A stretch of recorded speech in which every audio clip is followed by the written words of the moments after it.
समुद्री लुटेरों के खिलाफ नौसेना का जबरदस्त ऑपरेशन। एंटी पायरेसी ऑपरेशन के तहत अदन की खाड़ी में तैनात आईएनएस कोलकाता को खबर मिली कि एमवी रूइन समुद्री लुटेरों के कब्जे में है।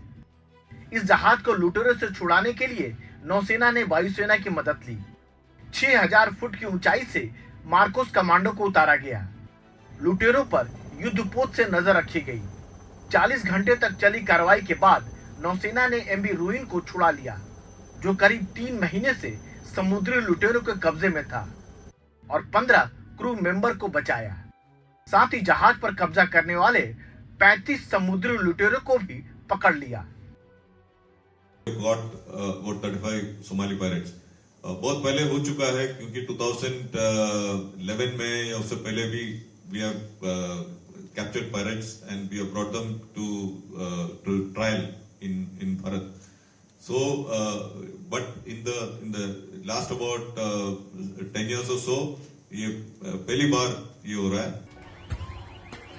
इजराइल हमास शुरू होने के बाद अदन की खाड़ी, लाल सागर और अरब सागर में व्यापारिक जहाजों पर हमले बढ़ने के बाद भारतीय नौसेना मदद के लिए आगे आई।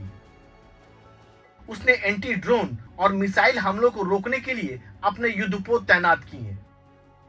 10 से ज्यादा युद्धपोत के अभियान के 100 दिन पूरे हो गए हैं। नौसेना ने इस अभियान में 110 लोगों की जान बचाई, जिसमें 45 भारतीय और 65 विदेशी शामिल हैं। It is named after us, और हम लोग एक्शन नहीं लेंगे तो भारतीय नौसेना एक्शन नहीं लेगा तो कौन लेगा? तो therefore we are very clear कि भारतीय नौसेना will take affirmative action to ensure there is safety and security in the Indian Ocean.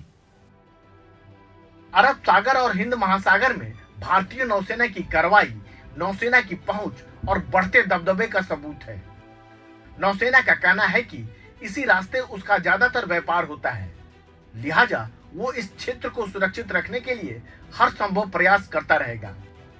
Mumbai से पारस दामा के साथ नई दिल्ली में राजीव रंजन, एनडीटीवी इंडिया।